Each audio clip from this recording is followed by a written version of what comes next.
ಶ್ರೀ ಗುರುಭ್ಯೋ ನಮಃ. ಹರಿಕಥಾಮೃತ ಸಾರದ 175ನೇ ಭಾಗವನ್ನು ಇವತ್ತು ನಾವು ಶ್ರವಣ ಮಾಡಬೇಕು.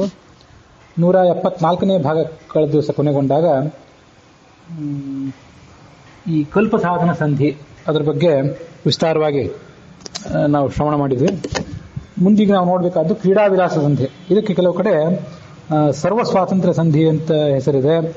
ಇದು ನೀವು ಬೇರೆ ಬೇರೆ ಪುಸ್ತಕಗಳನ್ನ ನೀವು ನೋಡ್ತಾ ಇದ್ರೆ ಅದರಲ್ಲಿ ಕೆಲವು ಕಡೆ ಇದು 18ನೇ ಸಂಧಿ, ನಮ್ಮಲ್ಲಿ ಇದು 25ನೇ ಸಂಧಿ. ನಾನು ನೋಡ್ತಾ ಇರೋ ಪುಸ್ತಕ, ನಿಮ್ಮ ಎದುರಿಗೆ ಬೇರೆ ಪುಸ್ತಕಗಳಿದ್ರೆ ಅದರಲ್ಲಿ 18ನೇ ಸಂಧಿ, ಕೆಲವು ಕಡೆ 26, ಕೆಲವು ಕಡೆ 25, 24 ಹಾಗೆ ಸ್ವಲ್ಪ ಹಿಂದೆ ಮುಂದಿದೆ. ನೀವು ಅದನ್ನ ಹೊಂದಾಣಿಕೆ ಮಾಡಿ ನೋಡ್ಕೊಳ್ಬೇಕು. ಸರ್ವ ಸ್ವಾತಂತ್ರ್ಯ ಸಂಧಿ ಅಂತ ಕೂಡ ಇದಕ್ಕೆ ಹೆಸರಿದೆ. ಶ್ರೀನಿವಾಸನ ಚರಿತೆಗಳ ಪರಮಾನುರಾಗದಿ ಬೆಸಗೊಳ್ಳಲು ಮುನಿ ಶೌನಕಾದ್ಯರಿಗೆ ಅರುಪಿದನು ಸೂತಾರ್ಯ ದಯದಿಂದ. ಇದು ಸಂಧಿ ಸೂಚನೆ. ಈ ಸಂಧಿಯಲ್ಲಿ ಏನಿದೆ ಅಂತ ಅನ್ನೋದನ್ನ ಇಲ್ಲಿ ವರ್ಣನೆ ಮಾಡ್ತಾರೆ. ಶ್ರೀನಿವಾಸನ ಮಹಿಮೆಯನ್ನ ಈ ಶೌನಕಾದಿಗಳು ಹೇಳಿರಿ ನಮಗೆ ಅಂತ ಕೇಳ್ಕೊಂಡ್ರು ಈ ಸೂತನನ್ನ.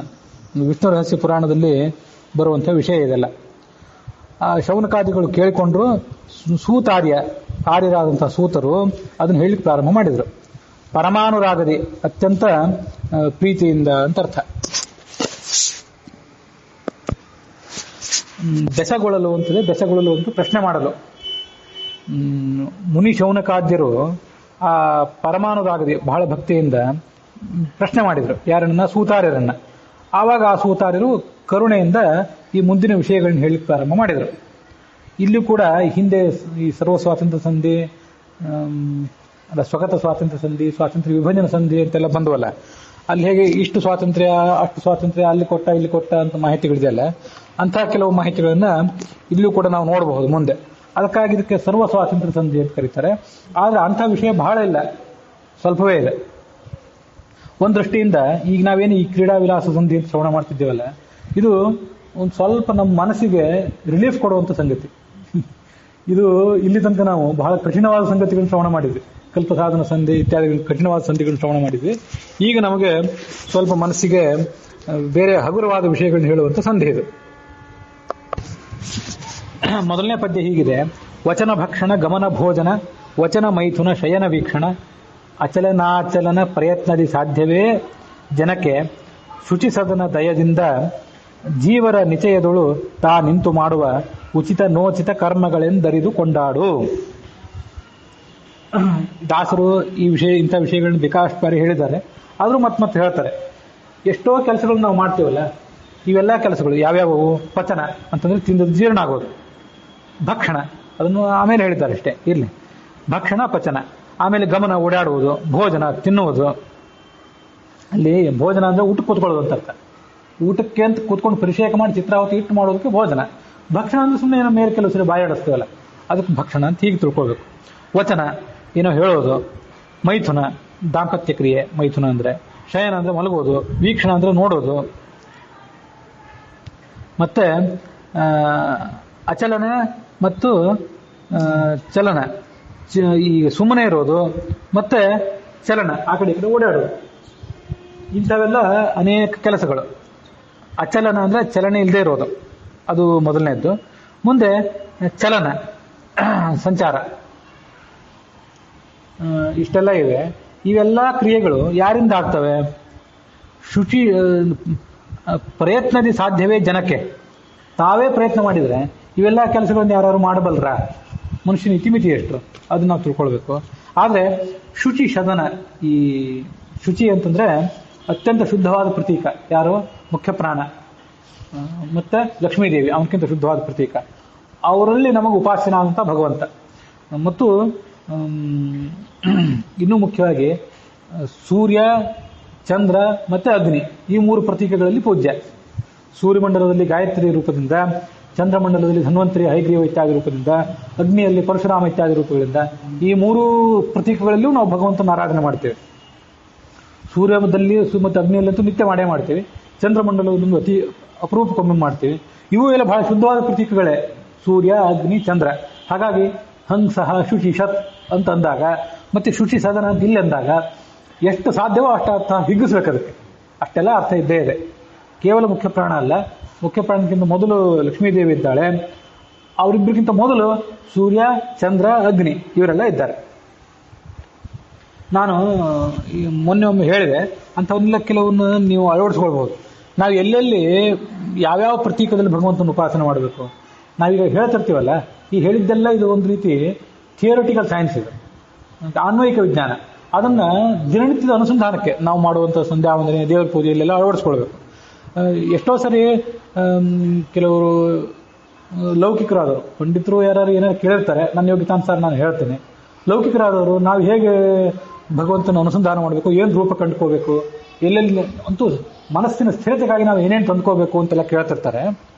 ಅಂಥ ಸಂದರ್ಭದಲ್ಲಿ ಬೇರೆ ಯಾರ್ಯಾರಿಗೂ ಎಲ್ಲರಿಗೂ ಕೆಲವು ಸರಿ ಅನೌಪಚಾರಿಕವಾಗಿ ಹೇಳಿರ್ತೇನೆ, ಪ್ರವಚನಕ್ಕಿಂತ ಹೊರತಾಗಿ. ಅಂಥವ್ನ ಕೆಲವನ್ನ ಇಲ್ಲಿ ಪ್ರವಚನದಲ್ಲಿ ಇಂಥ ಸಂದರ್ಭ ಬಂದಾಗ ಹೇಳ್ತೇನೆ.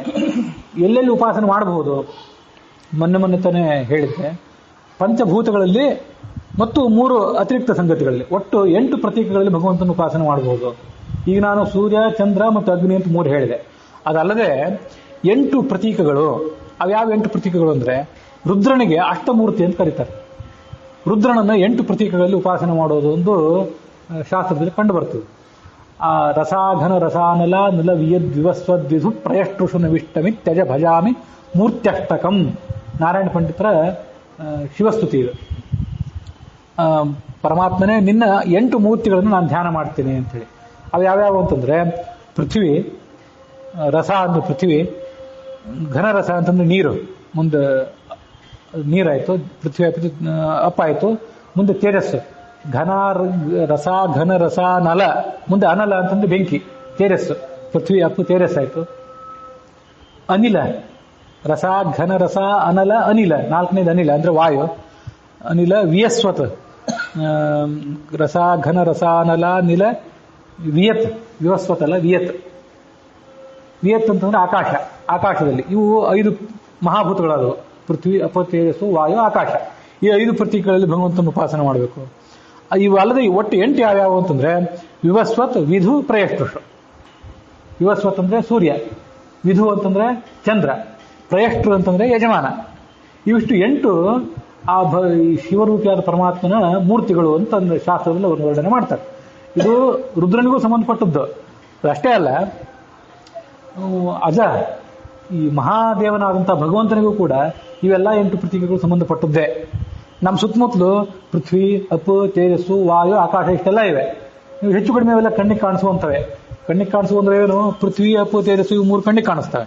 ವಾಯು ಅನುಭವಕ್ಕೆ ಬರ್ತದೆ, ಕಣ್ಣಿಗೆ ಕಾಣಿಸ್ತಾ ಇದ್ರು ಸ್ಪರ್ಶೇಂದ್ರಿಯಕ್ಕೆ ಗೋಚರ.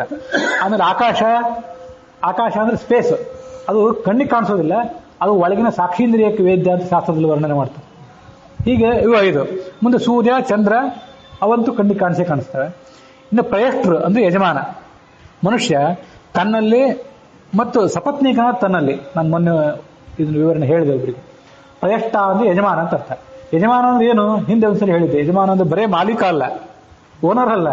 ಯಜಮಾನ ಅಂದ್ರೆ ಯಜನ ಮಾಡೋನು ಅಂತ ಅರ್ಥ. ಯಜ ಅನ್ನೋ ಶಬ್ದ ದೇವಪೂಜೆ, ಯಜ್ಞ ಇತ್ಯಾದಿ ಹೇಳ್ತಿದೆ. ಅದರಿಂದ ಹುಟ್ಟಿದ ಶಬ್ದ ಯಜಮಾನ. ಆ ಸಪತ್ನೀಕನಾದ ಯಜಮಾನನಲ್ಲಿ ಅಂದ್ರೆ ನಮ್ಮಲ್ಲೇ, ನಾವು ನಿಮ್ಮಲ್ಲಿ ದೇವರನ್ನು ಕಾಣೋಣ, ಇವರಲ್ಲೂ ಕಾಣೋಣ, ಪೃಥ್ವಿ ಅವರಲ್ಲೂ ಕಾಣೋಣ. ನಾವು ನಮ್ಮ ಹೆಂಡತಿ ಇದನ್ನೊಂದು ಪ್ರತೀಕನೇ ಅಲ್ಲ, ನಮ್ಮನ್ನು ಒಂದು ಪ್ರತೀಕವನ್ನಾಗಿ ಭಾವಿಸಿಕೊಂಡು ಅಲ್ಲಿ ಭಗವಂತನ ಉಪಾಸನೆ ಮಾಡಬೇಕು. ಅದರಿಂದ ಏನಾಗ್ತದೆ ಅಂದ್ರೆ, ನಮ್ಮನ್ನ ಮತ್ತು ನಮ್ಮ ಪತ್ನಿಯನ್ನ, ನಮ್ಮ ಕುಟುಂಬವನ್ನ ಶುದ್ಧವಾಗಿ ಇಟ್ಕೋಬೇಕು. ನಾವು ಒಂದು ಪ್ರತೀಕ ಆಗ್ಬೇಕಂದ್ರೆ ನಮ್ಗೊಂದು ಯೋಗ್ಯತಾ ಬರಬೇಕಲ್ಲ. ಯೋಗ್ಯತಾ ಇಲ್ಲದಿದ್ರೆ ಎಂಥ ಪ್ರತೀಕ ಆಗೋದು? ನಮಗೂ ಯಾರು ನಮಸ್ಕಾರ ಮಾಡ್ತಿರ್ತಾರೆ, ಇಂಥದ್ದೆಲ್ಲ ನಾವು ಮಾಡಿಸ್ಕೋಬೇಕಾದ್ರೆ ಅಂತೊಂದು ಅರ್ಹತಾ ನಾವು ಬರಬೇಕಾದ್ರೆ ನಾವು ಒಂದು ಪ್ರತೀಕ ಆಗಬೇಕು. ಪ್ರತೀಕ ಆಗಬೇಕಾದ್ರೆ ನಾವು ಒಂದು ಆ ಯೋಗ್ಯತೆ ಏರ್ಬೇಕು. ನಾವು ನಮ್ಮ ಶರೀರವನ್ನ ದುಷ್ಟ ಕೆಲಸಗಳಿಗೆ ಉಪಯೋಗ ಮಾಡಬಾರದು, ಶುದ್ಧವಾಗಿ ಇಟ್ಕೋಬೇಕು. ಈ ಲೋಹದ ಶಿಲಾಮಯವಾದ ಪ್ರತೀಕಗಳನ್ನ ನಾವು ಯಾವತ್ತೂ ಅಶುದ್ಧವಾಗಿ ಕೊಡೋದಿಲ್ಲ. ಏನು ಶುದ್ಧ ಆದ್ರೂ ಕೂಡಲೇ ಅದಕ್ಕೆಲ್ಲ ಉದ್ವಾರ್ಚನ ಇತ್ಯಾದಿಗಳನ್ನ ಮಾಡಿ, ಅದಕ್ಕೇನೇನು ಮತ್ತು ಪಂಚಕ ವಿಪ್ರಾಶನ ಮಾಡಿ ಏನೇನು ಮಾಡಬೇಕು ಎಲ್ಲ ಮಾಡ್ತೀವಿ. 12 ವರ್ಷಕ್ಕೊಂದ್ಸರಿ ಬ್ರಹ್ಮಕಲಶ ಅಂತ ಬೇರೆ ಮಾಡ್ತಿರ್ತಾರೆ. ಅಂತೂ ಇದೆಲ್ಲ ಪ್ರತೀಕಗಳ ಶುದ್ಧಿಗಾಗಿ. ಪೃಥ್ವಿ, ಅಪ್ಪು, ತೇಜಸ್ಸು, ವಾಯು, ಆಕಾಶ, ಸೂರ್ಯ, ಚಂದ್ರ ಅವುಗಳಿಗೆ ನಾವೇನು ಮಾಡಬೇಕಾಗಿಲ್ಲ, ಅವೆಲ್ಲ ಸ್ವಯಂ ಶುದ್ಧಗಳಾದವು. ಇರಲಿ, ನಾವು ಕೊನೆಯವನಿದ್ದಾನಲ್ಲ ಪ್ರಯಷ್ಟ, ಅವನು ಕೂಡ ಶುದ್ಧನಾಗಿರ್ಬೇಕು. ಶುಚಿ ಸದನ ಅಂತ ಇವೆಲ್ಲ ಬಂತು. ಈಗ ಸಾಮಾನ್ಯವಾಗಿ ಶಾಸ್ತ್ರದಲ್ಲಿ ಶುಚಿ ಅಂತ ಮುಖ್ಯ ಪ್ರಾಣಿ ಅಂತ ಅಷ್ಟೇ ಹೇಳ್ತಿರ್ತಾರೆ. ಅದಷ್ಟೇ ಅಲ್ಲ, ಇವೆಲ್ಲನೂ ಇಟ್ಕೊಳ್ಬೇಕು. ಇವನ್ನೆಲ್ಲ ಇಟ್ಕೊಂಡು ಇಲ್ಲೆಲ್ಲ ಆ ಭಗವಂತನನ್ನು ಕಾಣಬೇಕು. ಯಾವ್ಯಾವ ಪ್ರತೀಕದಲ್ಲಿ ಏನೇನು ಕಾಣಬೇಕು ಅದನ್ನು ತಿಳ್ಕೊಳಕ್ ಬರ್ತದೆ. ಮೊದಲನೇದಾಗಿ ಪೃಥ್ವಿಯಲ್ಲಿ ಹಳದಿ ರೂಪದ ಸ್ತ್ರೀ ರೂಪನಾದ ಭಗವಂತ ಇದ್ದಾನೆ. ಜಲದಲ್ಲಿ ವರುಣ ಇದ್ದಾನೆ, ದೇವ ಇದ್ದಾನೆ. ಅವನೊಳಗೆ ಒಂದು ರೂಪ ಇದೆ. ಅದು ತಾತ್ಪರ್ಯ ನಿರ್ಣಯದಲ್ಲಿ ಹಿಂದೊಂದ್ಸರಿ ಬಂದಿತ್ತು, ಮುಂದೊಂದ್ಸರಿ ಯಾವಾಗ ಅದನ್ನ ನೆನಪು ಮಾಡ್ಕೊಂಡು ಹೇಳ್ತೇನೆ, ಹಿಂದೆ ಏನಂತ ಹೇಳಿದ್ದೆ ಅಷ್ಟೇ. ಆಮೇಲೆ ತೇಜಸ್ಸಿನಲ್ಲಿ ಪರಶುರಾಮ ರೂಪಿಯಾದ ಭಗವಂತ ಇದ್ದಾನೆ. ಆಮೇಲೆ ವಾಯುವಿನಲ್ಲಿ ಒಂದು ರೂಪ ಇದೆ. ಆಕಾಶದಲ್ಲಿ ವಿಶ್ವಂಭರ ರೂಪಿಯಾದ ಭಗವಂತ ಇದ್ದಾನೆ. ವಾಯುವಿನಲ್ಲಿ ಅಂತ ಯಾವ್ದು ಇವತ್ತು ನೆನಪಿಲ್ಲ, ಇದನ್ನು ನೆನಪು ಮಾಡ್ಕೊಳ್ಬೇಕು ಅನ್ನೋ ಕಾರಣಕ್ಕಾಗಿ ಇವನ್ನ ಹೇಳಿದೆ. ಇಲ್ಲದೇ ಇದ್ರೆ ಎಲ್ಲ ಮರ್ತ ಹೋಗ್ಬಿಡ್ತಾವೆ ನಮಗೆ. ಅದಕ್ಕೆ ಆಕಾಶದಲ್ಲಿ ವಿಶ್ವಂಭರ ರೂಪಿಯಾದ ಭಗವಂತ ಇದ್ದಾನೆ. ಸೂರ್ಯನಲ್ಲಿ ಗಾಯತ್ರಿ ಶಬ್ದವಾಚ್ಯನಾದ ಭಗವಂತ ಇದ್ದಾನೆ. ಸ್ತ್ರೀ ರೂಪನಾದಂತಹ ಹೈಗ್ರೀವ ರೂಪಿಯಾದ ಭಗವಂತ ಇದ್ದಾನೆ. ಚಂದ್ರನಲ್ಲಿ ಅಲ್ಲೂ ಕೂಡ ಭಗವಂತ ಇದ್ದಾನೆ. ಧನ್ವಂತರಿ ಇದ್ದಾನೆ, ಹೈಗ್ರೀವ ಇದ್ದಾನೆ. ಇದರ ಆ ಮಂತ್ರ, ಈ ಹೈಗ್ರೀವ ಮಂತ್ರ ಮತ್ತು ಧನ್ವಂತರಿ ಮಂತ್ರದ ಧ್ಯಾನವೇ ಆಗಿದೆ, ಚಂದ್ರಮಂಡಲದ ಧ್ಯಾನ ಮಾಡ್ಬೇಕಂತ. ಇದಷ್ಟೇ ಅಲ್ಲದೆ ನಿತ್ಯ ನಮ್ಮಲ್ಲಿ 21,600 ಜಪ ಮಾಡ್ತಾನಲ್ಲ ಮುಖ್ಯ ಪ್ರಾಣ, ಆ ಹಂಸ ರೂಪಿಯಾದ ಭಗವಂತ ಕೂಡ ಇರೋದು ಚಂದ್ರಮಂಡಲದಲ್ಲೇ, ಅದು ಕೂಡ ಚಂದ್ರಮಂಡಲದಲ್ಲೇ. ಹಾಗಾಗಿ ಶೀತಾಂಶು ಮಂಡಲಗತಂ ಸ್ಮೃತಾತ್ಮ ಸಂಸ್ಥಂ ಅಂತ ಹೀಗೆಲ್ಲ ಅದು ವರ್ಣನೆ ಮಾಡ್ತಾರೆ. ಇವಿಷ್ಟೆಲ್ಲ ರೂಪಗಳು ಆ ಚಂದ್ರನಲ್ಲಿವೆ.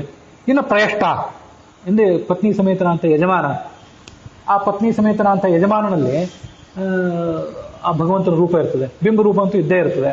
ಇದಷ್ಟೇ ಅಲ್ಲದೆ ಸಪತ್ನಿಕರಾದಂಥ ಬೇರೆ ಬೇರೆ ಹಿರಿಯರಾದಂಥ ದಂಪತಿಗಳು, ಆಚಾರ್ಯರು, ಸಪತ್ನಿಕರಾದಂಥ ಆಚಾರ್ಯರು, ಗುರುಗಳೆಲ್ಲ ಬಂದರೆ ಅವರಲ್ಲೂ ಕೂಡ ಬಹಳ ಭಕ್ತಿಯಿಂದ, ಯಾಕಂದ್ರೆ ಅವರು ನಮಗಿಂತ ಅವ್ರು ಹೆಚ್ಚು ಶುದ್ಧರಾಗಿರ್ತಾರೆ, ಭಗವಂತನಿಗೆ ಯೋಗ್ಯರಾದ ಪ್ರತೀಕಗಳಾಗಿರ್ತಾರೆ. ಅವರಲ್ಲಿ ಭಗವಂತನ ನಾವು ಆರಾಧನೆ ಮಾಡೋದು ಕಲಿಬೇಕು. ಈಗ ನಾವು ಗಾಯತ್ರಿ ಜಪ ಮಾಡ್ಲಿಕ್ಕೆ ಕೂತ್ಕೊಂಡಾಗ, ಅಥವಾ ವಾಯುಸ್ತುತಿ ಏನೋ ಒಂದು ಅನ್ಲಿಕ್ಕೆ ಕೂತ್ಕೊಂಡಾಗ, ವಿಷ್ಣು ಸಹಸ್ರನಾಮ ಅಂತ ಕೂತ್ಕೊಂಡಾಗ ನಮ್ಮ ಮನಸ್ಸು ಬಹಳ ಚಂಚಲವಾದ ಮನಸ್ಸಿಗೆ ಏನಾದರೂ ಒಂದು ವಿಷಯವನ್ನು ಕೊಡ್ತಾ ಇರಬೇಕು. ನೀವು ಏನೋ ಒಂದು ಒಳ್ಳೆಯ ವಿಷಯ ಕೊಡದೇ ಇದ್ರೆ ಅದು ಕೆಟ್ಟ ವಿಷಯದ ಕಡೆ ಹೋಗಿಬಿಡ್ತದೆ, ಲೌಕಿಕ ವಿಷಯಗಳ ಕಡೆ ಹೋಗ್ತದೆ. ಎಷ್ಟೋ ಜನ ನಮಗೆ ಮಾನಸಿಕ ಏಕಾಗ್ರತೆ ಹೇಗೆ ಬರಬೇಕು ಅಂತ ಸ್ವಲ್ಪ ಹೇಳ್ರಿ ಅಂತ ಕೇಳ್ತಿರ್ತಾರೆ. ನನಗೆ ಬಹಳ ಗೊತ್ತಿದೆ ಅಂತಲ್ಲ, ಆದರೂ ನಾನು ಏನು ಮಾಡಿದ್ದೇನೆ ಅಂತ ಅನ್ನೋದು ಕೆಲವು ಸರಿ ಬೇರೆಯವರಿಗೆ, ಯಾಕಂದ್ರೆ ಕೆಲವರಿಗೆ ಎಲ್ಲ ಶಾಸ್ತ್ರದ ಅಧ್ಯಯನ ಇರೋದಿಲ್ಲ, ಅಥವಾ ಎಲ್ಲ ಪ್ರವಚನವನ್ನು ಕೇಳಿರೋದಿಲ್ಲ. ಕೆಲವನ್ನ ಅಲ್ಲಿ ಹೇಳಿದ್ದಾರಲ್ಲ, ನಾವು ಅದನ್ನು ಅಳವಡಿಸ್ಕೊಳ್ಬಹುದೋ ಇಲ್ಲವೋ ಅಂತ ಗೊಂದಲ ಬೇರೆ ಇರ್ತದೆ. ಅದಕ್ಕಾಗಿ ನಮಗೆ ವಸ್ತುತಃ ಶಾಸ್ತ್ರ ಎಷ್ಟು ಸಂಗತಿಗಳನ್ನು ವರ್ಣನೆ ಮಾಡಿದೆ ಅಂದ್ರೆ, ಇದೆಲ್ಲ ದಿನನಿತ್ಯ ನಾವು ಅನುಸಂಧಾನ ಮಾಡಿಕೊಂಡ್ರೂ ಸಾಕಾಗೋದಿಲ್ಲ. 24 ಗಂಟೆ ಇದನ್ನೆಲ್ಲ ನೆನಪಿಟ್ಕೊಂಡ್ರೂ ಸಾಕಾಗೋದಿಲ್ಲ. ಆದರೆ ಒಂದು 5 ನಿಮಿಷವೋ 10 ನಿಮಿಷವೋ ನಾವೊಂದು ಮೈಮರೆತು ಧ್ಯಾನ ಮಾಡಬೇಕು ಅಂತ ಪ್ರಯತ್ನ ಪಟ್ಟರೆ ಅದಕ್ಕೆ ಬೇಕಾದ ಇಷ್ಟೆಲ್ಲ ಪ್ರತೀಕಗಳಿವೆ. ನಮ್ಮ ಮುಂದೆ ಪೃಥ್ವಿ ಕಾಣಿಸ್ತದೆ, ಜಲ ಕಣ್ಮುಚ್ಕೊಂಡು ಕೂತ್ಕೊಂಡ್ರೆ ಭೂಗೋಳ ಅಂತೂ ಕಾಣಿಸ್ತದಲ್ಲ, ನಮ್ಮ ಎದುರಿಗಿರೋ ಭೂಮಿ, ನಾವಿರೋ ಮನೆ, ಆ ಮನೆಗೆ ಆಶ್ರಯವಾದ ಭೂಮಿ, ನಮ್ಮ ಜಮೀನುಗಳು, ನೀರು, ಬೆಂಕಿ, ನಾವು ಅಡುಗೆ ಮನೆಯಲ್ಲಿ ಉರಿಸುವಂಥ ಬೆಂಕಿ, ವಾಯು, ನಿತ್ಯ ವಾಯು ಇದ್ದೇ ಇರ್ತದೆ, ನಮ್ಮ ಸುತ್ತಮುತ್ತಲು ಇದ್ದೇ ಇರ್ತದೆ. ಆಕಾಶ ನಮ್ಮ ಸುತ್ತಮುತ್ತಲಿದೆ, ಸೂರ್ಯ, ಚಂದ್ರ, ಯಜಮಾನವಾಗಿ ನಾವೇ ಇದ್ದೇವೆ. ನಮ್ಮ ಹೆಂಡತಿ ನಮ್ಮ ಮನೆಯಲ್ಲಿ ಅಡುಗೆ ಮಾಡ್ತಿರ್ತಾರೆ, ಇತ್ಯಾದಿ ಕೆಲಸ ಮಾಡ್ತಿರ್ತಾಳೆ, ನಮ್ಮ ತಂದೆ ತಾಯಿಂದ ಇರ್ತಾರೆ, ಅತ್ತೆ ಮಾವಂದ್ರು ಇರ್ತಾರೆ, ಇವರೆಲ್ಲ ಯಜಮಾನರೇ. ಈ ಎಲ್ಲ ಪ್ರತೀಕಗಳು ನಮ್ಮ ಸುತ್ತಮುತ್ತಲು ಇರ್ತಾವಲ್ಲ, ಅದು ನೆನಪು ಮಾಡ್ಕೊಂಡು ಆ ಪ್ರತೀಕಗಳು ನಮ್ಮ ಕಣ್ಮುಂದೆ ಬರ್ತಾವಲ್ಲ. ನೀವು ಇದನ್ನು ಕಣ್ಮುಂದೆ ಮಾಡ್ಕೊಳ್ದೆ ಹೋದ್ರೆ ಕೆಲಸಕ್ಕೆ ಅಂತ ಯಾವುದೋ ರಾಜಕೀಯವೋ ಮತ್ತೆ ಯಾವುದೋ ಸಂಗತಿಗಳು ನೆನಪಿಗೆ ಬಂದ್ಬಿಡ್ತಾರೆ. ಅದ್ರ ಬದಲು ಇಂಥ ಶುದ್ಧವಾದ ಪ್ರತೀಕಗಳನ್ನ ಕಣ್ಮುಚ್ಚಿ ನೆನಪು ಮಾಡ್ಕೊಳ್ಳೋದ್ರೆ ಒಂದಾದ್ಮೇಲೆ ಒಂದು ಇವು ನಮ್ಮ ಎದುರಿಗೆ ಬರಬೇಕು ಕಣ್ಮುಂದೆ. ಇದನ್ನ ಮಾಡ್ತಾ ಹೋದ್ರೆ ನಮ್ಮ ತಂದೆ ತಾಯಿ, ನಮ್ಮ ಅತ್ತೆ ಮಾವಂದ್ರು, ನಮ್ಗೆ ಕಲಿಸಿದ ಗುರುಗಳು, ಇವನ್ನ ನಾವು ನಿತ್ಯ ಒಂದಾದ್ಮೇಲೆ ಒಂದು ನೆನಪು ಮಾಡ್ಕೊಳ್ಬಹುದು. ಒಂದು ಮೊದಲು ಒಂದು ಬಿಳಿ ಹಾಳೆ ಮೇಲೆ ನೀವು ಅಲ್ಲನ್ನ ಬರೆದಿಟ್ಕೊಂಡ್ರೆ ಅವೆಲ್ಲ ಮೊದಲು ಯಾರಾದ್ಮೇಲೆ ಯಾರು ನೆನಪು ಮಾಡ್ಕೊಳ್ಬೇಕು ಅಂತ ಸ್ವಲ್ಪ ಗೊಂದಲ ಆಗ್ತದೆ.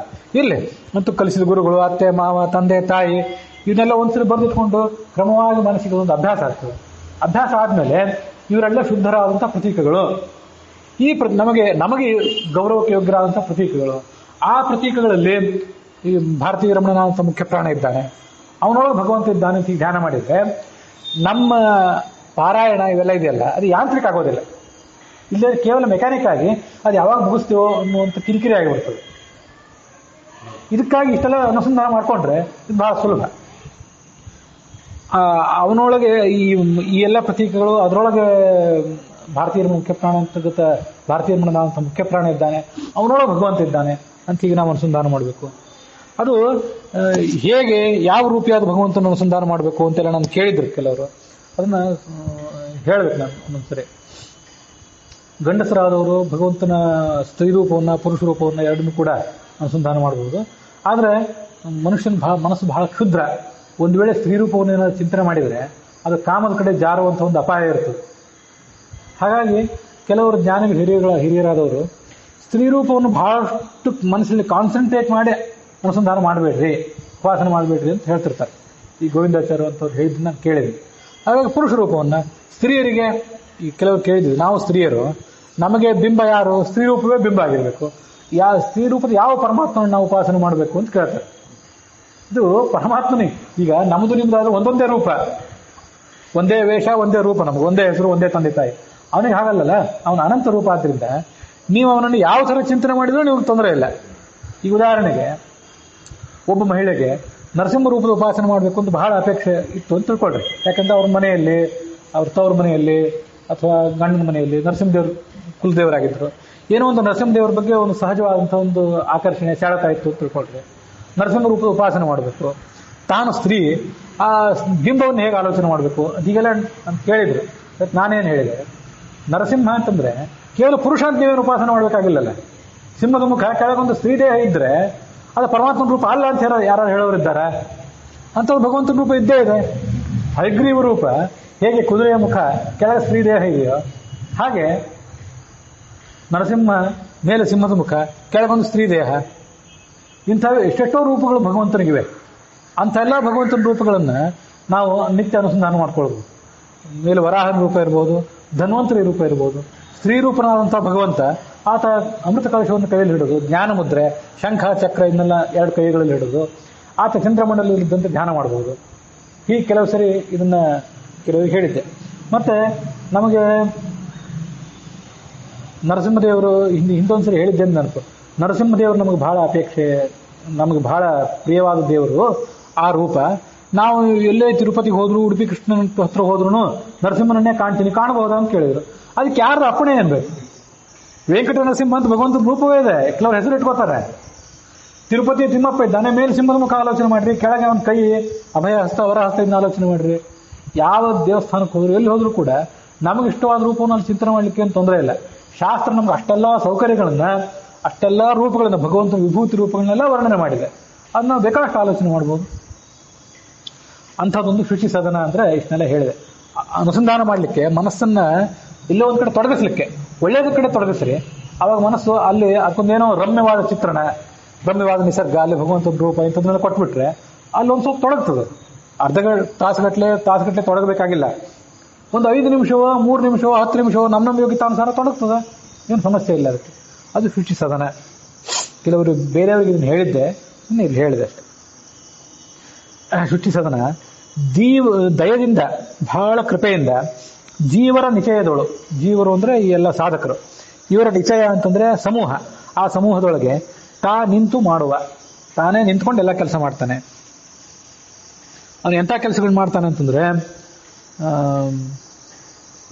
ಉಚಿತ ಅನುಚಿತ ಎಲ್ಲ ಕೆಲಸಗಳನ್ನು ಮಾಡ್ತಾನೆ. ಕೆಟ್ಟ ಕೆಲಸ ಮಾಡುವವನು ಅವನೇ, ಒಳ್ಳೆ ಕೆಲಸಗಳನ್ನು ಮಾಡುವವನು ಅವನೇ. ನಮ್ಮ ಯೋಗ್ಯತಾನುಸಾರವಾಗಿ ಮಾಡಿಸ್ತಾನೆ.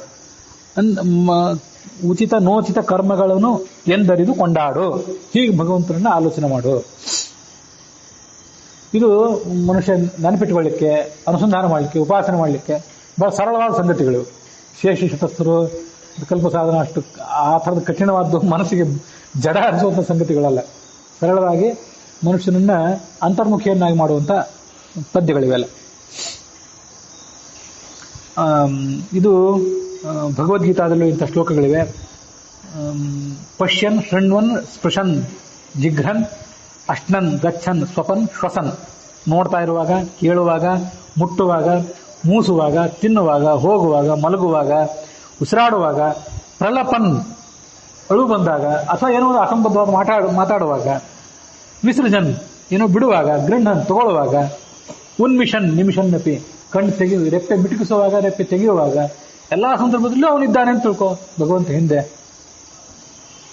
ವಿಷ್ಣು ರಹಸ್ಯದ 21ನೇ ಅಧ್ಯಾಯದಲ್ಲಿ 17ನೇ ಶ್ಲೋಕದಿಂದ 22ನೇ ಶ್ಲೋಕ ತನಕ ಇವೆಷ್ಟೋ ಸಂಗತಿಗಳು. ಅಲ್ಲಿ ಕೆಲವು ಪಚನಂ ಗಮನಂ ಭಕ್ಷ್ಯಂ ಇತ್ಯಾದಿ ಶ್ಲೋಕಗಳಿವೆ. ಆ ಶ್ಲೋಕಗಳಿಗನುಸಾರವಾಗಿ ಇದನ್ನೆಲ್ಲ ಹೇಳಿದ್ದು. ಮುಂದೆ ವಿಷ್ಟರಶ್ರವ ದೇಹದೊಳಗೆ ಪ್ರವಿಷ್ಟನಾಗಿ ನಿರಂತರದಿ ಬಹುಚೇಷ್ಟೆಗಳ ಮಾಡುತ್ತಿರೆ ಕಂಡು ಸಜೀವಿ ಎನ್ನುತ್ತಿಹರು. ಭ್ರಷ್ಟರಾಗುವರು ಅವರನ್ನು ನೋಡಿ ಕನಿಷ್ಠರೆಲ್ಲರೂ ಸೇವೆ ಮಾಡ್ಪರು, ಬಿಟ್ಟ ಕ್ಷಣದಲ್ಲಿ ಕುಣಪನೆಂದರಿದು ಅದನ್ನು ಉಪೇಕ್ಷಿಪರು. ಇದನ್ನು ದಾಸರು ಹಿಂದೆ ಒಂದ್ಸರಿ ಹೇಳಿದ್ರು. ಈ ಭಗವಂತ ವೈಕುಂಠೋ ವಿಷ್ಠರಶ್ರವ ಅಂತ ಭಗವಂತನ ಹೆಸರದು. ಆ ವಿಷ್ಠರಶ್ರವ ಅಂತ ಕರೆಸ್ಕೊಂಡಿರುವಂಥ ಭಗವಂತ ಏನಿದ್ದಾನೆ,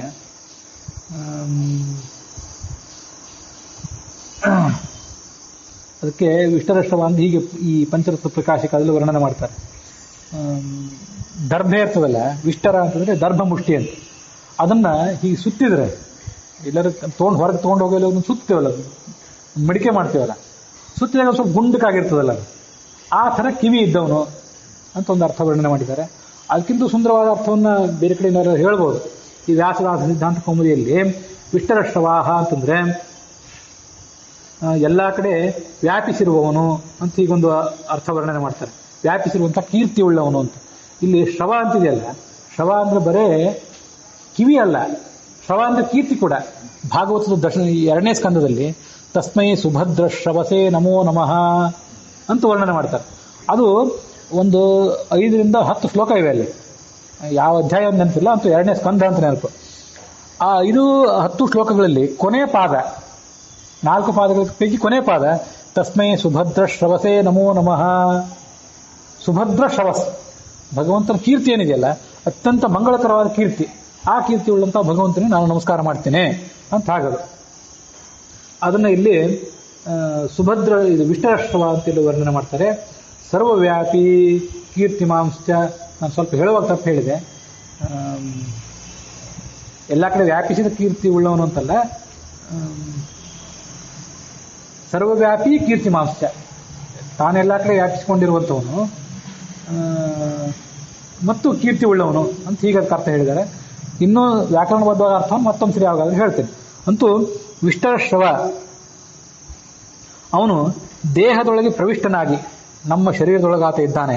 ನಿರಂತರದಿ ಬಹುಚೇಷ್ಟೆಗಳ ಮಾಡುತ್ತೀರೆ, ಒಂದಾದ್ಮೇಲೆ ಒಂದು ಕೆಲಸಗಳನ್ನು ಮಾಡ್ತಾನೇ ಇದ್ದಾನೆ. ಅವನನ್ನು ನೋಡಿ ಸಜೀವಿ ಎನ್ನುತ್ತಿಹರು. ಅವನನ್ನು ನೋಡಿದಾಗ ಈ ಒಳಗೆ ಮನುಷ್ಯ ಬದುಕಿದ್ದಾನೆ ಅಂತಾರೆ. ಭಗವಂತ ಕೆಲಸ ಮಾಡ್ತಿದ್ರೆ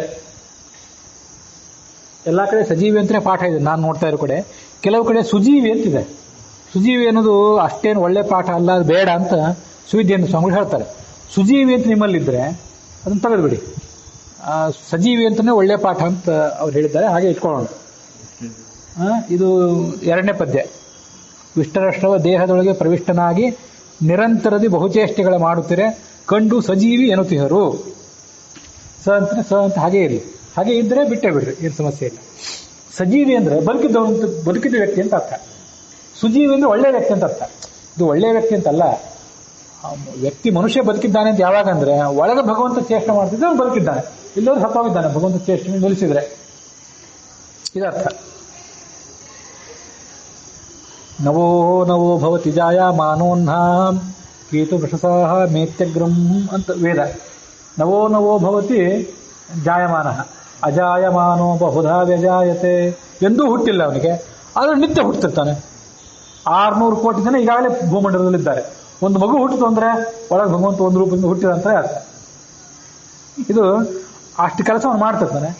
ಅವನು ಹೋದ ಅಂದ್ರೆ ಹಿಂದಿಂದ ಈ ಜೀವನ ಹೊರಟಾಗ್ಬಿಡ್ತದೆ, ಹೆಣ ಅಂತಂತಾರೆ. ಅದು ಹೃಷ್ಟರಾಗುವರು ಅವರನ್ನು ನೋಡಿ.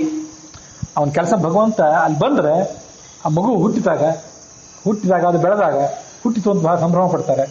ಅದು ಬೆಳೆದು ಅಂದ್ರೆ ಅದು ಈಗ ಅಂಬೆಗಾಲಿಡ್ತದೆ, ನಿಲ್ಲಿಕ್ಕೆ ಪ್ರಯತ್ನ ಪಡ್ತದೆ, ಕೂಡ್ತದೆ, ಸಂತೋಷ ಪಡ್ತಾರೆ. ಇದೆಲ್ಲ ಯಾರಿಂದ ಆಗ್ತದೆ? ತಿಳ್ಕೊಳ್ಳಿಕ್ಕೆ ಎಷ್ಟು ಸಂಗತಿಗಳಿವೆ ಅಂತ ನಾವು ಮೈ ಮರೆದು ಬಿಡ್ತೇವಲ್ಲ. ನಮ್ಮ ಮಗು ಹುಟ್ಟಿತು, ಅದು ಅಂಬೆಗಾಲಿಟ್ಟಿತು, ಇವತ್ತು ನಿಲ್ತಾ ಇದೆ, ಅದೇನೋ ಕೆಲವು ಮಾತಾಡ್ತಿದೆ, ಒಳಗೆಲ್ಲ ಭಗವಂತ ಮಾಡ್ತಿದ್ದಾನೆ ಅಂತ ತಿಳ್ಕೊಂಡ್ರೆ ಎಷ್ಟು ನಮ್ಮ ದೈನಂದಿನ ಕೆಲಸಗಳೆಲ್ಲ ಅಧ್ಯಾತ್ಮಮಯ ಆಗ್ಬೋದು. ಆದರೆ ಬಹಳ ಸುಲಭವಾದ ಅವಕಾಶ ನಾವು ಕೈ ಜಾರಿಸ್ಕೋತೀವಿ. ಎಷ್ಟು ಅದ್ಭುತವಾದ ಸಂಗತಿಗಳು. ಹೃಷ್ಟರಾಗೋರು ಬಹಳ ಸಂತೋಷ ಪಡ್ತಾರೆ. ನಿಂತು, ನಮ್ಮ ಮಗು ನಿಂತು. ಯಾರು ಫೋನ್ ಮಾಡಿದಾಗ ಕೇಳ್ತಾರೆ, ಮಗು ನಿಲ್ಲುತ್ತಿದೆಯಾ, ಅಂಬೆಗಾಲಿಡ್ತಿದೆಯಾ ಅಂತ ಕೇಳ್ತಾರೆ. ಹೌದು, ನಿಲ್ತಿದೆ. ಒಳಗೆ ಭಗವಂತ ನಿಲ್ಲಿಸ್ತಿದ್ದಾನೆ, ನಿಲ್ತಿದೆ. ಭಗವಂತ ಕೂತ್ಕೊಂಡ ಅದು ಕೂಡ್ತದೆ. ನಾವು ತಿಳ್ಕೊಳ್ಬೇಕಾದ ಸಂಗತಿ. ಹೃಷ್ಟರಾಗುವರು ಅವರನ್ನು ನೋಡಿ, ಕನಿಷ್ಠರೆಲ್ಲರೂ ಸೇವೆ ಮಾಡ್ತಾರೆ. ಅದಕ್ಕೆ ಆ ಜೀವಕ್ಕೆ, ಆ ಹುಟ್ಟಿದ ಶರೀರಕ್ಕೆ ಎಲ್ಲರೂ ಸೇವೆ ಮಾಡ್ತಾರೆ. ಇಲ್ಲಿ ಕನಿಷ್ಠರು ಅಂತಿದೆ ಅಂದ್ರೆ ಏನು, ನಮ್ಗಿಂತ ಕೆಳಗರಾದವ್ರು ನಮ್ಮ ಕಾಲಿಗೆ ಬಿದ್ದು ನಮಸ್ಕಾರ ಮಾಡ್ತಾರೆ ಆ ವ್ಯಕ್ತಿಗೂ ಅಂತ ಹೇಳಿ. ಸಣ್ಣ ಮಗು ಆದ್ರೆ ದೊಡ್ಡವರು ಕೂಡ ಬೇಕಾದ ಉಪಚಾರ ಇತ್ಯಾದಿಗಳನ್ನು ಮಾಡ್ತಾರೆ. ಕನಿಷ್ಠರೆಲ್ಲರೂ ಸೇವೆ ಮಾಡ್ಕರು. ಇನ್ನೊಂದು ಹೀಗೂ ಅರ್ಥ ಇಟ್ಕೊಳ್ಬೋದು. ಕನಿಷ್ಠರು ಅಂತಂದ್ರೆ ಇಲ್ಲೆಲ್ಲ ಸಾಮಾನ್ಯವಾಗಿ ಏನಿದೆ, ಅವನಿಗಿಂತ ಚಿಕ್ಕವರಾದ ಎಲ್ಲರೂ ಸೇವೆ ಮಾಡುವರು. ಯಾರಿಗಿಂತ? ಈ ಶರೀರದೊಳಗಿರುವಂತ ಜೀವ. ಅಂದ್ರೆ ನೀವು ತಂದೆ ಆದ್ರೆ ನಿಮಗೆ ನಿಮ್ಮ ಮಕ್ಕಳು, ನಿಮ್ಮ ಹೆಂಡತಿ, ನಿಮ್ಮ ಸೊಸೆ ಅಂದ್ರು, ನಿಮ್ಮ ಮಳೆ ಅಂದ್ರು ಎಲ್ಲ ಸೇವೆ ಮಾಡ್ತಾರೆ. ಅದಷ್ಟೇ ಅಲ್ಲ, ಅವನಿಗಿಂತ ಚಿಕ್ಕವರಾದ ಅವನು ಒಳಗೆ ಅವನಿದ್ದಾನಲ್ಲ, ಅವನಿಗಿಂತ ಚಿಕ್ಕವರೇ ಅಲ್ಲ ಎಲ್ಲರೂ. ಅದು ಮುಖ್ಯ. ಯಾಕೆಂದ್ರೆ ಸೇವೆ ಮಾಡೋದು ಯಾವಾಗ ಚಿಕ್ಕ ಮಗುವಿಗೆ ಸೇವೆ ಮಾಡ್ತಾರೆ ಅಂತಂದ್ರೆ ದೊಡ್ಡವ್ರು ಸೇವೆ ಮಾಡ್ತಾರೆ, ದೊಡ್ಡವರು ಅವ್ರಿಗೆ ನಮಸ್ಕಾರ ಮಾಡ್ತಾರೆ ಅಂತ ಹೇಳಿ ಬರೋದಿಲ್ಲ. ಸ್ವಲ್ಪ ದೊಡ್ಡದು, ಸ್ವಲ್ಪ ಬೆಳೆದು ದೊಡ್ಡದಾಗಬೇಕು. ಯಾರಿಗಾದ್ರೂ ಒಬ್ಬ ವ್ಯಕ್ತಿಗೆ, ಒಬ್ಬ ಬ್ರಾಹ್ಮಣನಿಗೆ ನಮಸ್ಕಾರ ಮಾಡಿಸ್ಕೋಬೇಕು ಅಂದ್ರೆ ಒಂದು 7-8 ವರ್ಷದ ಉಪನೀತ ಒಟುವಾರು ಆಗಬೇಕಲ್ಲ. ಉಪನೀತ ಒಟುವ ಆದ್ಮೇಲೆ ಅವ್ನ ಯಾವ್ದಾದ್ರು ಭೋಜನಕ್ಕೆ ಕರೆದು ಅವನಿಗೆ ನಮಸ್ಕಾರ ಮಾಡ್ತಾರೆ. ಅದಕ್ಕಿಂತ ಮುಂದೆ ಅವನಿಗೆ ನಮಸ್ಕಾರ ಮಾಡೋರು ಯಾರು? ನಮಸ್ಕಾರ ಮಾಡೋದು ಅವನಿಗೆ ಮಾಡಬೇಕು. ಅವನೇ ಮಹಾಗರಿಷ್ಠನಾದವನು, ಅತ್ಯಂತ ಪ್ರಾಚೀನ ಪುರಾಣ ಪುರುಷ. ಅವನಿಗೆ ಕನಿಷ್ಠರೆಲ್ಲರೂ ಸೇವೆ ಮಾಡ್ತಾರೆ. ಇದು ಯೋಗ್ಯವಾದ ಅರ್ಥ. ಕನಿಷ್ಠರೆಲ್ಲರೂ ಸೇವೆ ಮಾಡ್ತಾರೆ. ಬಿಟ್ಟ ಕ್ಷಣದಿ ಕುಣಪನೆಂದರಿದು ಅದನ್ನು ಉಪೇಕ್ಷಿಸುವರು. ಪರಮಾತ್ಮ ಬಿಟ್ಟು ಹೋದ ಅಂದ್ರೆ ಇನ್ನಿಗೆ ಸೇವನೆ ಮಾಡಬೇಡ್ರಿ, ಏನು ಮಾಡಬೇಡ್ರಿ, ಎಣ್ಣೆ ಹಚ್ಚಬೇಡ್ರಿ, ಇದಕ್ಕೆ ಏನು ಗೌರವ ಕೊಡಬೇಡ್ರಿ, ತಗೊಂಡೋಗಿ ಸುಟ್ಟು ಬಿಡ್ರಿ ಅಂತ ಸುಟ್ಟು ಬಿಡ್ತಾರೆ. ಅದನ್ನು ಉಪೇಕ್ಷಿತರು.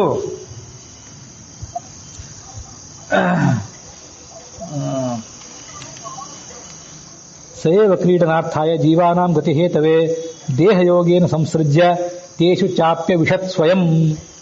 ಅದು ವಿಷ್ಣು ರಹಸ್ಯದ ಪದ್ಯ. ಬ್ರಹ್ಮಣಾತ್ಯಕ್ತ ದೇಹಸ್ತು ಮೃತ ಇತ್ಯುಚ್ಯತೆ ನರಹ. ಮನುಷ್ಯನನ್ನು ಸತ್ತ ಅಂತ ಯಾವಾಗ ಅಂತಾರಂದ್ರೆ ಪರಬ್ರಹ್ಮ ಬಿಟ್ಟು ಹೋದ್ರೆ ಸತ್ತ ಹೋದ ಅಂತ ಅಂತಾರೆ.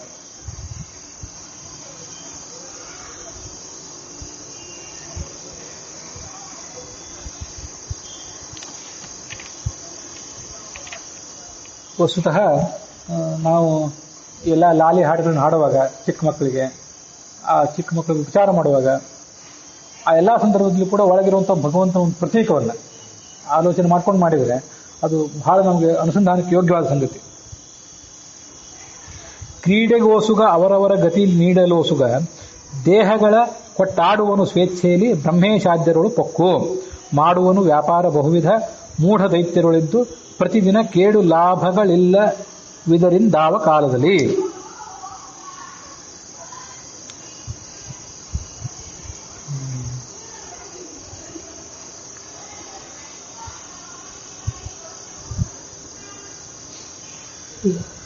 ಕ್ರೀಡೆಗೋಸ್ಕರ ಅವನೇನ್ ಮಾಡ್ತಾನೆ ಭಗವಂತ, ಇದು ಭಗವಂತನಿಗೆ ಒಂದು ಲೀಲೆ. ಅವನು ಇದರಿಂದ ಪ್ರಯೋಜನ ಏನಿಲ್ಲ. ಸುಮ್ಮನೆ ನಮ್ಮೊಳಗೆ ಬಂದು ಇಂಥ ಕೆಲಸಗಳನ್ನು ಮಾಡ್ತಾನೆ, ನಮಗೆ ಪ್ರಯೋಜನ ಆಗ್ಬೇಕಷ್ಟೇ, ಅವನಿಗೇನು ಪ್ರಯೋಜನ ಇಲ್ಲ. ಸುಮ್ಮನೆ ಅದೊಂದು ಕ್ರೀಡೆ ಇದೆ. ಕ್ರೀಡೆಗೋಸುಗ ಅವರವರ ಗತಿಯನ್ನು ನೀಡಲೋಸುಗ. ಒಬ್ಬೊಬ್ಬರನ್ನ ಸದ್ಗತಿಗೆ ಕಳಿಸ್ಬೇಕು, ಒಬ್ಬರನ್ನ ದುರ್ಗತಿಗೆ ಕಳಿಸ್ಬೇಕು. ಅದಕ್ಕೋಸ್ಕರ ದೇಹಗಳು ಕೊಟ್ಟು ಆಡುವನು. ದೇಹವನ್ನು ಕೊಡ್ತಾನೆ ಇವರಿಗೆ, ಮುಂದೆ ಅದರೊಳಗೆ ತಾನೇ ಆಡ್ತಾನೆ. ಸ್ವೇಚ್ಛೆಯಲ್ಲಿ ಬ್ರಹ್ಮಾದ್ಯರುಳು ಪೊಕ್ಕು, ಬ್ರಹ್ಮಾದಿ ದೇವತೆಗಳು ಒಳಗೆ ಪ್ರವೇಶ ಮಾಡಿ ಅದರಂತ ಆಡಿಸ್ತಾನೆ. ಮಾಡುವನು ವ್ಯಾಪಾರ ಬಹುವಿಧ, ನಾನಾ ಥರದ ವ್ಯಾಪಾರಗಳನ್ನು ಆತ ಮಾಡ್ತಾನೆ ನಿತ್ಯ. ಮತ್ತೆ ಮೂಢ ದೈತ್ಯರಲ್ಲೂ ಕೂಡ ಇದ್ದಾನೆ. ಬರೇ ಬ್ರಹ್ಮಾದ್ಯರಲ್ಲಿ ಇದ್ದಾನೆ ಅಂತಲ್ಲ, ಮೂರ್ಖ ದೈತ್ಯರಲ್ಲೂ ಇದ್ದಾನೆ. ಆಡಬಾರ್ದು ಮಾತುಗಳನ್ನ ಆಡಿಸ್ತಾನೆ. ಇವರು ಯಾರ್ಯಾರನ್ನೋ ಟೀಕೆ ಮಾಡಿಸ್ತಾನೆ. ಅದೆಲ್ಲ ಮುಂದೆ ಬರ್ತದೆ. ಜ್ಞಾನಿಗಳಾದವರನ್ನ ಅವ್ರು ಟೀಕೆ ಮಾಡೋದು ಕೆಲವರಿಗೆ ಹವ್ಯಾಸ ಆಗಿರ್ತದೆ ಅಂತ. ಯಾರು ಸಾತ್ವಿಕರು, ಯಾರು ತಾಮಸರು, ದಾಸರು ಒಂದು ಪಟ್ಟಿನೇ ಕೊಡ್ತಾರೆ. ಅವ್ರ ಕಾಲಕ್ಕೂ ಇದ್ದಿರ್ಬೇಕಂತವ್ರು. ಈ ಕಾಲಕ್ಕೂ ಇದ್ದಾರೆ, ಅವ್ರ ಕಾಲಕ್ಕೂ ಇದ್ರು. ಆ ಮೂಢ ದೈತ್ಯರಲ್ಲೂ ಇದ್ದಾನೆ, ಬ್ರಹ್ಮಾದಿಗಳಲ್ಲೂ ಇದ್ದಾನೆ. ಆದರೆ ಅವನಿಗೆ ಮಾತ್ರ ಅದರಿಂದ ಯಾವ ಪ್ರಯೋಜನವೂ ಇಲ್ಲ. ಕೇಡು ಲಾಭಗಳು ಇಲ್ಲವಿದರಿಂದ ಆವ ಕಾಲದಲ್ಲಿ ಅವನಿಗೆ ಯಾವ ಕಾಲಕ್ಕೂ ಕೂಡ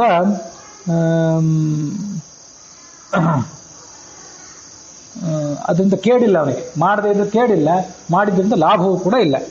ಕೇಡು ಲಾಭಗಳಿಲ್ಲವಿದರಿಂದ ಆವ ಕಾಲದಲ್ಲಿ. ಭೋಗಾರ್ಥಂ ಸೃಷ್ಟಿರಿತ್ಯನ್ನೇ ಕ್ರೀಡಾರ್ಥಮಿತಿ ಚಾಪರೇ ದೇವಸ್ಯೇಷ ಸ್ವಭಾವೋಯಂ ಆಪ್ತ ಕಾಮಸ್ಯ ಕಾ ಸ್ಪೃಹ ಅತೃಪ್ತಸ್ಯೈವ ಭೋಗಾರ್ಥಂ ಕ್ರೀಡಾರ್ಥಂ ತು ವಿಪಸ್ಥಿತಃ ಸಾ ಚ ಕ್ರೀಡಾ ಸ್ವಭಾವೋಸ್ಯ ಕುತೋ ಅತೃಪ್ತ್ಯ ಸ್ಪೃಹ ವಿಭೋಃ ಇತಿ ಹರಿವಂಶೇಷು. ಮಾಂಡೂಕೋಪನಿಷತ್ತಿನಲ್ಲಿ ಅದರ ಭಾಷ್ಯದಲ್ಲಿ ಒಂದಿಷ್ಟು ನಾನು ಓದಿದ ಕೆಲವು ವಾಕ್ಯ, ಕೆಲವು ಉಪನಿಷತ್ತಿಂದೇ ವಾಕ್ಯ, ಕೆಲವು ಹೋದ್ರೆ ಭಾಷ್ಯ ವಾಕ್ಯ. ಭಗವಂತ ಯಾಕೆ ಸೃಷ್ಟಿ ಮಾಡ್ತಾನೆ ಅಂದ್ರೆ ಭೋಗಾರ್ಥಂ ಸೃಷ್ಟಿರಿತ್ಯನ್ನೇ. ಕೆಲವರು ಹೇಳ್ತಾರೆ ಭಗವಂತ ಭೋಗಕ್ಕಾಗಿ ಸೃಷ್ಟಿ ಮಾಡಿದ. ಯಾರು ಭೋಗ? ತನ್ನ ಭೋಗ ಅಲ್ಲ, ಇವರು ಜೀವನ ಭೋಗ, ಅವನದು ಭೋಗ ಇದೆ, ಇಲ್ಲ ಅಂತಲ್ಲ. ಯಾಕೆಂದ್ರೆ ಈ ಜಗತ್ತನ್ನು ಸೃಷ್ಟಿ ಮಾಡಿದ್ಮೇಲೆ ನುಂಗೋದು ಅವನಿಗೊಂದು ದೊಡ್ಡ ಭೋಗ. ಅದು ಬಂತಾರೆ, ಯಶ ಬ್ರಹ್ಮಚ ಕ್ಷತ್ರಂಚ ಉಭಯ ಭವತಿ ಓದನಂ ಮೃತ್ಯುರ್ ಯಸ್ಯೋಪಚೇತನಂ ಸಯತ್ಥಾವೇದ ಸಹ ಅಂತೇನೋ ಕೊನೆಯ ವಾಕ್ಯ ನನಗೆ ನೆನಪಿಗೆ ಬರ್ತಿಲ್ಲ. ಇಡೀ ಜಗತ್ತನ್ನು ಸೃಷ್ಟಿ ಮಾಡೋದು, ಅದನ್ನು ನುಂಗೋದು. ಬ್ರಾಹ್ಮಣ ಜಾತಿಗೆ ಅಭಿಮಾನಿಯಾದ ಚತುರ್ಮುಖ, ಕ್ಷತ್ರಿಯ ಜಾತಿಗೆ ಅಭಿಮಾನಿಯಾದಂಥ ಮುಖ್ಯ ಪ್ರಾಣ, ಇವರಿಬ್ಬರು ಅವನಿಗೆ ಎರಡು ಅನ್ನದ ತುತ್ತುಗಳು. ಮೃತ್ಯು ಅಂದ್ರೆ ರುದ್ರ ಮತ್ತು ಯಮ, ಇವರಿಬ್ಬರು ಅವನಿಗೆ ಉಪ್ಪಿನಕಾಯಿ ಚಟ್ನಿ ಇದ್ದಂತೆ ಅಂತ ಹಿಂದೆ ಒಂದ್ಸರಿ ಪದ್ಯ ಬಂದಿತ್ತು. ಹಾಗಾಗಿ ಭೋಗಕ್ಕಾಗಿ ಅಂತಂದ್ರೆ ಜೀವರ ಭೋಗಕ್ಕಾಗಿ ಹೌದು, ತನ್ನ ಭೋಗಕ್ಕಾಗಿ ಹೌದು. ಆದರೆ ಜೀವರ ಭೋಗ ಪ್ರಾರಬ್ಧ ನಿಮಿತ್ತವಾದ ಭೋಗ, ಅವನ ಭೋಗ ಹಾಗಲ್ಲ, ಸಹಜವಾದ ಭೋಗ. ಸೃಷ್ಟಿಸ್ಥಿತ್ಯಾದಿಕಂ ಕರ್ಮ ನೈವ ಹರೇನ್ ನಾಣ್ಯದ ಅಪೇಕ್ಷತು ಕುರುತೆ ಕೇವಲ ಆನಂದಾದ್ ಯಥೋನ್ಮತ್ತಸ್ಯ ನರ್ತನಂ ಅಂತ ಬ್ರಹ್ಮಸೂತ್ರ ಭಾಷ್ಯದಲ್ಲಿ 2ನೇ ಅಧ್ಯಾಯದಲ್ಲಿ ಆಚಾರ್ಯ ಹೇಳ್ತಾರೆ. ಒಂದು ಶ್ಲೋಕ ಉದಾಹರಣೆ ಕೊಡ್ತಾರೆ. ಸೃಷ್ಟಿ ಸ್ಥಿತಿ ಮೊದಲಾದ ಕೆಲಸ ಯಾಕೆ ಮಾಡ್ತಾನೆ ಅಂತಂದ್ರೆ ಅವನಿಗೆ ಬೇರೆ ಯಾವುದೋ ಪ್ರಯೋಜನ ಅಪೇಕ್ಷೆ ಮಾಡೋದಲ್ಲ, ಅವನು ಕೇವಲ ಆನಂದ, ಅವನ ಸಹಜವಾದ ಆನಂದದ ಒಂದು ಅಭಿವ್ಯಕ್ತಿ ಇವೆಲ್ಲ. ಯಾಕೆಂದ್ರೆ ಯಥೋನ್ಮತ್ತಸ್ಯ ನರ್ತನಂ, ಹುಚ್ಚರಾದವರು ಕುಣಿತಿರ್ತಾರಲ್ಲ, ಯಾಕೆ ಕುಣಿತಾರೆ? ಅವ್ರಿಗೆ ಯಾರಿಗಾರು ಸನ್ಮಾನ ಮಾಡಬೇಕು, ಸ್ಟೇಜ್ ಮೇಲೆ ಕರೆದು ಸನ್ಮಾನ ಮಾಡಬೇಕು ಅಂತ ಕುಣಿತಾರ? ಸ್ಟೇಜ್ ಮೇಲೆ ಕರೆದು ಕಚೇರಿ ಇಡಿಸ್ಬೇಕು ಅಂತ ಹಾಡ್ತಾರೆ? ಏನೂ ಇಲ್ಲ, ಸುಮ್ಮನೆ ಹಾಡ್ತಿರ್ತಾರೆ, ಹುಚ್ಚರು ಕುಣಿತಿರ್ತಾರೆ. ಅದರಂತೂ ಇವನು ಕೂಡ ಕುಣಿತಿರ್ತಾನೆ. ಮತ್ತನಂದರಿ ಎತ್ತ ನೋಡಿದ ರತ್ತ ಅಂತ ದಾಸರು ಇನ್ನೊಂದ್ಸರಿ ಹೇಳಿದ್ರು, ಈ ಪದ್ಯ ನಾನು ಅಲ್ಲಿ ಹೇಳಿದ್ದೆ. ಇದೇ ಅರ್ಥ ಹರಿ ಕುಣಿದ ನಮ್ಮ ಹರಿ ಕುಣಿದ ಅಂತ ನಾವು ಹಾಡುವಾಗ ಈ ಅನುಸಂಧಾನ ಇರ್ಬೇಕು ನಮಗೆ. ಇದು ನೋಡ್ರಿ, ಮೊನ್ನೆ ಒಂದ್ಸರಿ ಹೇಳಿದ್ದೆ ಯಾರಿಗೋ, ನಾವು ಈ ನರ್ತನದ ಬಗ್ಗೆನೇ ಹೇಳಿದ್ದೆ. ಹೇಗೆ ಮನಸ್ಸನ್ನು ಕಾನ್ಸಂಟ್ರೇಟ್ ಮಾಡಬೇಕು. ಸುಮ್ಮನೆ ಕೂತ್ಕೊಂಡ್ವಿ, ಗಾಯತ್ರಿ ರೂಪವನ್ನು ಧ್ಯಾನ ಮಾಡ್ತಾ ಹೋದ್ವಿ. ಸ್ವಲ್ಪ ಸ್ಥಿರವಾದ ಗಾಯತ್ರಿ ರೂಪ, ಸ್ಥಿರವಾದ ಕೃಷ್ಣನ ರೂಪ ನಮ್ಮ ಕಣ್ಣೆದುರು ಬಿಟ್ರೆ ಅದು ವಿಚಲಿತ ಆಗಿಬಿಡ್ತದೆ ಮನಸ್ಸು. ಸ್ವಲ್ಪ ಅಲ್ಲೇನಾದ್ರೂ ಮೂಮೆಂಟ್ಗಳಿದ್ರೆ, ಕೃಷ್ಣ ಏನು ಮಾಡಿದ, ಹೇಗೆ ಶತ್ರುಗಳನ್ನು ದಮನ ಮಾಡಿದ, ಹೇಗೆ ಕಾಲಿಯ ಮರ್ದನ ಮಾಡಿದ ಇತ್ಯಾದಿಗಳನ್ನ ನಾವು ಅನುಸಂಧಾನ ಮಾಡ್ಲಿಕ್ಕೆ ಶುರು ಮಾಡಿದರೆ ಮನಸ್ಸಿಗೆ ಅಲ್ಲಿ ತೊಡಗಲಿಕ್ಕೆ ಸುಲಭ ಆಗ್ತದೆ. ಅದನ್ನು ಹೇಳಿದೆ. ಅದು ಮೊನ್ನೆ ಅಲ್ಲಿ ಹೇಳಿದ್ದೇನೆ, ಈಗ ನಿಮ್ಮ ಎದುರಿಗೆ ಇನ್ನೊಂದ್ಸರಿ ಹೇಳ್ತೀನಿ. ವಸ್ತುತಃ ಇನ್ನು ಎಲ್ಲನೂ ನಾನು ಮಾಡ್ತಿದ್ದೆ, ಅದನ್ನು ನಿಮ್ಮ ಎದುರಿಗೆ ಹೇಳಿಕ್ಕೆ ನಂಗೆ ಸಂಕೋಚ ಆಗ್ತದೆ ವಾಸ್ತವಿಕವಾಗಿ. ಯಾಕಂದ್ರೆ ಜಪ ಧ್ಯಾನ ಅನುಸಂಧಾನ ಯಾವುದನ್ನು ಕೂಡ ರಹಸ್ಯ ತಮ್ಮಟ್ಟಕ್ಕೆ ತಾವು ಮಾಡ್ತಿರ್ಬೇಕು. ನಾ ಇಂಥದೆಲ್ಲ ಮಾಡ್ತಿದ್ದೇನೆ ಅಂತ ಯಾರಿಗೂ ಹೇಳಬಾರ್ದು ವಸ್ತುತಃ. ಆದರೆ ಯಾಕೆ ಹೇಳ್ತಿದ್ದೇನೆ ಅಂತಂದ್ರೆ, ಕೆಲವರು ಅದನ್ನ ಹೇಳ್ರಿ, ಹೇಗೆ ಹೇಳ್ರಿ ನಮ್ಗೆ ಕೇಳ್ಕೊಂಡ್ರು, ಅದಕ್ಕಾಗಿ ಹೇಳ್ತಿದ್ದೇನೆ. ಮತ್ತೆ ಮನಸ್ಸನ್ನು ಹೇಗೆ ಏಕಾಗ್ರತೆ ಮೂಲಕ ಧ್ಯಾನ ತಪಸ್ಸನ್ನು ತೊಡಗಿಸಬೇಕು ಅಂತಂದ್ರೆ ಎಲ್ಲರಿಗೂ ಒಂದು ಸವಾಲು. ಅದಕ್ಕಾಗಿ ಇದನ್ನೆಲ್ಲ ಹೇಳ್ತಿದ್ದಾನೆ ಅಷ್ಟೇ. ವಸ್ತುತಃ ಇದು ನನ್ನ ದೊಡ್ಡಸ್ತಿಗೆ ಏನಿಲ್ಲ. ವಿಕಾಸ ದೊಡ್ಡ ದೊಡ್ಡ ಜ್ಞಾನಿಗಳಿದ್ದಾರೆ, ತಪಸ್ವಿಗಳಿದ್ದಾರೆ, ಧ್ಯಾನ ಮಾಡೋರಿದ್ದಾರೆ. ಅನೀನ ತತ್ ಪದ್ಮಭವೋ ಮೃದಂಗಂ ಜಗೌ ಹನುಮಾನ್ ಜಗತಾ ಮಧೀಶಂ ಅದರ್ಶಯ ತಾಲಗತಿ ಕಪರ್ದಿ ನನತ್ತ ಗೋಪಾಲಕ ಬಾಲಮೌಲಿ ಅಂತ ವಾದರಾಯ ಸ್ವಾಮಿಗಳದ್ದು ರುಕ್ಮಿಣಿ ಶ್ಲೋಕ. ಅವ ಕಾಳಿಯ ನಾಗ ತಲೆ ಮೇಲೆ ಕುಣದ್ನಲ್ಲ, ಅನೀನದ ಪದ್ಮಭವೋ ಮೃದಂಗಂ. ನಿಮ್ಗೆ ತಿಳಿಯುತ್ತದೆ, ಕಮಲದಲ್ಲಿ ಹುಟ್ಟಿದ ಚತುರ್ಮುಖ ಮೃದಂಗ ನುಡಿಸಿದ. ಜಗವು ಹನುಮಾನ್ ಜಗತಾ ಮಧೀಶಂ, ಜಗದೊಡೆಯನಾದ ಭಗವಂತನನ್ನ ಹನುಮಂತ ಹಾಡಿ ಪೊಗಳಿದ. ಅದರ್ಶಯ ತಾಳಗತಿ ಕಪರ್ದಿಯಾದ ರುದ್ರದೇವ ತಾಳಗಳನ್ನು ತೋರಿಸಿದ, ತಾಳ ನುಡಿಸಿದ. ನನರ್ಥ ಗೋಪಾಲಕ ಬಾಲಮೌಲಿ, ಎಲ್ಲಾ ಗೋಪಾಲಕರ ಹಿರಿಯನಾದಂಥ ಬಾಲಕ ಏನಿದ್ದ ಅವನ ಕಾಲಿನ ತಲೆಯ ಮೇಲೆ ಕುಣದ ಅಂತ ಒಂದು ಹಾಡು. ಯಾಕೆ ಕುಣದ? ಆನಂದೋದ್ರೇಕದಿಂದ ಕುಣದ ಅಷ್ಟೇ. ಅವನಿಗೆ ಕುಣಿಬೇಕಾದದ್ದು, ಅವನಿಗೆ ಅದು ಕುಣಿದಿದ್ರೆ ಲುಕ್ಸಾನೂ ಇಲ್ಲ, ಕುಣಿದಿದ್ರಿಂದ ಲಾಭವೂ ಇಲ್ಲ. ಸೃಷ್ಟಿ ಸ್ಥಿತ್ಯಾದಿಗಳನ್ನ ಯಾಕೆ ಮಾಡ್ತಾನೆ ಅಂದ್ರೆ, ಕುಣಿಯೋದು ಅನ್ನೋದು ಆ ಸೃಷ್ಟಿ ಸ್ಥಿತ್ಯಾದಿಗಳು, ಕುಣಿಯೋದು ಎಷ್ಟು ಸಹಜವೋ ಸೃಷ್ಟಿ ಸ್ಥಿತ್ಯಾದಿಗಳು ಅಷ್ಟೇ ಸಹಜ ಅವನಿಗೆ. ಅದನ್ನೆಲ್ಲ ಅಲ್ಲಿ ನಾವು ಕಂಡ್ಕೋಬೇಕು. ಆ ಥರ ನಾವು ಅನುಸಂಧಾನ ಮಾಡಿದ್ರೆ, ಇದು ಇಂಥ ಒಂದು ಚಿತ್ರ ನಾವು ಕಣ್ಣಲ್ಲಿ ತಂದ್ಕೊಂಡ್ರೆ ಧ್ಯಾನ ಮಾಡಿ ಬಹಳ ಸುಲಭ ಆಗ್ತದೆ. ಇದನ್ನೆಲ್ಲ ಮಾಡ್ರಿ ಅಂತ ಹೇಳಿದೆ. ಇದು ಮಹಾಭಾರತದ ಆತ್ಮನಿರ್ಣಯದಲ್ಲಿ ಕೂಡ ಬಂದಿತ್ತು. ಈ ಜೀವರಿಗೆ ಅವರವ್ರ ಯೋಗ್ಯವಾದ ಗತಿಯನ್ನು ನಾನು ಕೊಡಬೇಕು, ಅದಕ್ಕಾಗಿ ಈ ಎಲ್ಲ ಸೃಷ್ಟಿ ಮಾಡ್ತೀನಿ ಅಂತ ಪರಮಾತ್ಮ ಆಲೋಚನೆ ಮಾಡಿದ. ತಾತ್ಪರ್ಯ ನಿರ್ಣಯದ 1ನೇ ಅಧ್ಯಾಯದ 5ನೇ ಶ್ಲೋಕ. ಸೃಕ್ಷೇಹಿ ಚೇತನ ಗಣಾನ್ ಸುಖ ದುಃಖ ಮಧ್ಯ ಸಂಪ್ರಾಪ್ತೆಯೇ. ಸುಖ ಕೊಡಬೇಕು, ಕೆಲವರಿಗೆ ದುಃಖ ಕೊಡಬೇಕು, ಕೆಲವರಿಗೆ ಸುಖಮಿಷ್ಟವಾದ ಸುಖ ಕೊಡಬೇಕು, ದುಃಖಮಿಷ್ಟವಾದ ಸುಖ ಕೊಡಬೇಕು. ಅದಕ್ಕಾಗಿ ಎಲ್ಲ ಸೃಷ್ಟಿ ಮಾಡ್ತೇನೆ, ಅದನ್ನು ಮತ್ತೆ ಪ್ರಳಯ ಮಾಡ್ತೇನೆ ಅಂತ ಆತ ಆಲೋಚನೆ ಮಾಡಿದ. ಸ್ವಯಂ ವಿಹಾರ ಇಹಮೇ, ಇದು ನನಗೊಂದು ವಿಹಾರ, ಇದನ್ನು ನನಗೆ ಏನೂ ಆಗಬೇಕಾಗಿಲ್ಲ. ತನುಭೃತ್ ಸ್ವಭಾವ ಸಂಭೂತೆಯೇ, ಪ್ರತಿಯೊಂದು ಜೀವ ವಿಕಾಸ ಹೊಂದಬೇಕು. ಸುಮ್ಮನೆ ಹೇಗೆ ಇದ್ದಲ್ಲೇ ಇರಬಾರ್ದು.